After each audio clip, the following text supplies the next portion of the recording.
नमस्कार मित्रांनो, स्वागत आहे सर्वांचं green wood agri Marathi YouTube चॅनलमध्ये। तर मित्रांनो, आज मी तुम्हाला सांगणार आहे उन्हाळी भेंडी लागवडीसाठीची माहिती आणि वाण। तर आजच्या व्हिडिओमध्ये मी तुम्हाला परिचित करणार आहे नवीन वाणासोबत। तर हा नवीन वाण जो आहे अतिशय नामांकित कंपनीचा आहे, ज्या कंपनीचा आपण सोयाबीन खूप आवडीनं लावतो।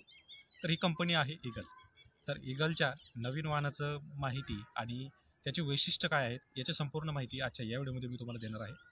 त्यासोबतच इथं तुम्ही मागे पाहू शकता की आपण सुद्धा हा फक्त वाण तुम्हाला दाखवत नाहीये, तर हा वाण आपण लावलाय। तर या वाणाची संपूर्ण माहिती आजच्या या व्हिडिओमध्ये मी तुम्हाला देणार आहे। जे शेतकरी आपल्या ग्रीन वूड ॲग्री चॅनलवर नवीन असतील त्यांनी चॅनलला सबस्क्राईब करा, सोबत नोटिफिकेशन बेल प्रेस करा, म्हणजे आलेल्या व्हिडिओचं नोटिफिकेशन तुम्हाला मिळेल। तर मित्रांनो, आपला हा जो बेड आहे हा सर्वसाधारण 2 ते 2.25 फुटाचा बेड आहे। या 2.25 फुटाच्या बेडमध्येच आपली पलीकडे तुम्हाला दिसते तर तिकडे आपली गवार लागवड आहे। एका बाजूने गवार आणि दुसऱ्या बाजूने आपण मेथी कोथिंबीरीचा प्लॅन केलेला आहे। त्यासोबतच याच 1.5 एकरमध्ये आपण पुन्हा हे 100 ग्रॅमचं ईगल 11 हे वाण निवडलेलं आहे। तर ईगल 11 वाणाचं नेमकं काय वैशिष्ट्य आहे, तर जवळजवळ इतर वाणांसारखाच हा सुद्धा वाण आहे, जो आपल्याला बाकीच्या वाणांसोबत कॉम्पिटिशन करतो। सर्वसाधारण 45 दिवसामध्ये वाण सुरू होणारा हा ईगल 11 तुम्ही याच्यामध्ये पाहू शकता की पूर्ण हिरवे कलरची लांबलचक भेंडी जी आहे ही आपल्याला पाहायला मिळते। तर हा नवीन वाण आहे, तर तुम्ही सुरुवातीला लावू शकता, याचा अनुभव घेऊ शकता।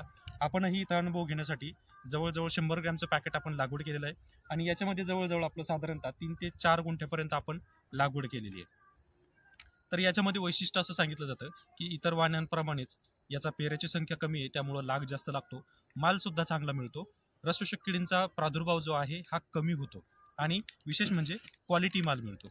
तर तुम्ही हे पाहून घेऊ शकता, ईगल 11 हा वाण आहे। हा जवळपास 580 MRP याची आहे, जो मार्केटमध्ये तुम्हाला 580 रुपयापेक्षा कमी नक्कीच मिळून जाईल। तर इतर वाणापेक्षा स्वस्त सुद्धा हा ईगल 11 आहे। इतर वाणांच्या कॉम्पिटिशनमध्ये जर पाहिलं तर मला सीड जर पाहिलं तर सीड जे आहे अतिशय उत्कृष्ट क्वालिटीचं मला पाहायला मिळालं। इतरही वाणांचं चांगलं मिळतं, परंतु ईगल 11 मध्ये असं बी मला पाहायला मिळालं की ज्याच्यामध्ये एकही बी म्हणजे 1% सुद्धा बी हे खराब अजिबात दिसलं नाही। आणि यावरूनच एक समजून जातं की बियाणं जर प्रॉपर असेल तर मालसुद्धा आपल्याला चांगल्या प्रकारे मिळेल। तर इथं एकूण जवळजवळ आपल्या साधारणतः 40 ते 50 फुटापर्यंतची जी सरी आहे, या सरीमध्ये एक साईड आपण लागवड केलेली आहे। लागवडीचं जे अंतर आपण ठेवलं आहे सर्वसाधारण 2 ते 2.25 फूट बाय 1 फूट। आपला हा रेग्युलर ट्रॅक्टरच्या पद्धतीने आपण बेड केलेला आहे, ज्याच्यामध्ये फक्त 1-1 फुटावर आपण एक बी हे टोकलेलं आहे। आता याच्यामध्ये गवारीचं ऑलरेडी पाणी चालू असतं, त्यामुळे याला पहिलं ओलून घेतलेलं आहे, आता आपण याच्यामध्ये बी टाकलंय आणि आता याला ओलून घेणार आहोत। तर या वाणासाठी आपल्याला काही खत प्रक्रिया पण करणं गरजेचं आहे। म्हणजे ज्यावेळेस आपली लागवड होते, भेंडी उगवून निघते, त्यावेळेस आपल्याला काही खत व्यवस्थापन करणं गरजेचं आहे। कारण तुम्ही आता पाहताय की कालच्याच व्हिडिओमध्ये मी तुम्हाला दाखवलं की 30 दिवसांची भेंडी असताना सुद्धा त्याच्यामध्ये आपल्याला वाढ पाहायला मिळत नाही। काही ठिकाणी काही शेतकऱ्यांना रसशोषक किडींचा प्रादुर्भाव पाहायला मिळतोय, त्यासोबतच मुंग्यांचा सुद्धा प्रादुर्भाव पिकावर पाहायला मिळतोय। मग याच्यासाठी आपल्याला खत नियोजन पण करणं गरजेचं आहे। तर अशा वेळेस आपल्याला काय करायचं आहे, भेंडी साधारणतः 2 ते 3 पानावर आल्याच्या नंतर आपल्याला ह्युमिक 19-19 आणि मायक्रोरायझा यांचं ड्रिंचिंग करायचं आहे। त्यासोबतच तुम्हाला जर काही समस्या जाणवत असेल, जशी की बुरशी किंवा पहिलं एखादं मिरचीसारखं पीक आहे किंवा कपाशीसारखं पीक आहे किंवा इतर असं पीक आहे की ज्याच्यावर बुरशी किंवा किडींचा प्रादुर्भाव हा जास्त होतो, तर अशा वेळेस तुम्ही शक्यतो ट्रायकोसुडोमोनास यांची ड्रिंचिंग नक्की करा, ज्याच्यामुळे जमिनीतून फ्युजेरियम बुरशी असेल किंवा इतर हानिकारक बुरशी असेल त्याचा प्रादुर्भाव आपल्या नवीन पिकावर जाणवणार नाही। एकदा तुमचं भेंडी पीक जे आहे साधारणतः 4 पानावर आलं की 4 ते 5 पानावर असताना सुद्धा आपल्याला परत 19-19 किंवा आदस्काचं 20-20-20 प्लस टी हे ग्रेड तुम्ही वापरू शकता। याच्यामुळे काय होतंय की जी तुम्ही आदस्काची जी ग्रेड वापरताय ते ऑक्साईड फॉर्ममध्ये असल्यामुळं आणि सध्याच्या परिस्थितीमध्ये वातावरण पाहता उष्णता खूप जास्त तयार होते, यामुळे पिकांना स्ट्रेस हा पडतो।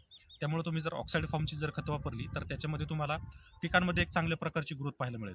किंवा याच्याही पलीकडं तुम्ही जे मी तुम्हाला पॉवर हे नेहमी रिकमेंड करत असतो, ते पॉवरसुद्धा तुम्ही मागू शकता। ते आपल्याकडं साहजिक तुम्हाला 1 लिटरच्या क्वांटिटीमध्ये मिळून जाईल। त्याच्यामध्ये सुद्धा अमाइड आहेत, ऑर्गॅनिक ॲसिड्स आहेत, त्यानंतर सिलिकॉन पण आहे, ऑर्गॅनिक ॲसिड्स आहेत, जे पिकांना चांगल्या प्रकारे स्ट्रोक देतात आणि अशा बदलत्या वातावरणामध्ये किंवा हीटच्या वातावरणामध्ये सुद्धा पिकाची वाढ थांबवत नाहीत। ते सुद्धा अतिशय फायदेशीर आहे आणि ते सुद्धा तुम्ही वापरू शकता। तर मित्रांनो, तुम्हाला जर इथून पुढच्या कालावधीमध्ये ईगल 11 म्हणजेच उन्हाळी भेंडी जर करायची असेल तर ईगल 11 हे वाण नक्की निवडा आणि एकदा अनुभव घ्या। मी सुद्धा अनुभव घेत आहे आणि मुळात हायब्रिड असल्यामुळं शक्यतो आपल्याकडं सगळ्याच ठिकाणी येणारा हवामान आहे आणि विशेष म्हणजे फक्त महाराष्ट्रच नाही तर महाराष्ट्र, गुजरात, राजस्थान, छत्तीसगड, मध्य प्रदेश, आंध्र प्रदेश, उत्तर प्रदेश, हिमाचल प्रदेश, बिहार, तेलंगणा म्हणजे ऑलमोस्ट पूर्ण भारतभर हे बियाणं रिकमेंडेड आहे. तर तुम्ही वापरू शकता. वेळोवेळी तुम्हाला ईगल 11च्या अपडेट किंवा काय आपल्याला नवीन याच्यामध्ये पाहायला मिळते का किंवा नवीन आणखी काही अनुभव आपल्याला किंवा पॉझिटिव्ह थिंकिंग असेल किंवा निगेटिव्ह असेल, जो काही पॉईंट मला जाणवेल तो मी तुम्हाला निश्चित व्हिडिओच्या स्वरूपात माहिती देत राहील. त्यासोबतच बऱ्याच शेतकऱ्यांना इतर पण समस्या आहेत. तर तुम्हाला नक्की काय समस्या येते सध्याच्या कंडिशनमध्ये हे नक्की कळवा कमेंट करून. त्याच्यावर आपण सविस्तर व्हिडिओ बनवू जेणेकरून तुम्हाला प्रॉपर गायडन्स मिळेल आणि तसेच तुमच्यामुळे बाकीच्या शेतकऱ्यांना पण जी अडचण येते ती दूर होईल. तर मित्रांनो, नक्की एकदा ईगल 11 ट्राय करून पहा. नवीन बियाणं आहे, मे बी तुम्हाला आत्ता मिळणार नाही, पण काही दिवसामध्ये लगेच मिळायला सुरुवात होईल. तर चला भेटूया पुढच्या व्हिडिओमध्ये. धन्यवाद.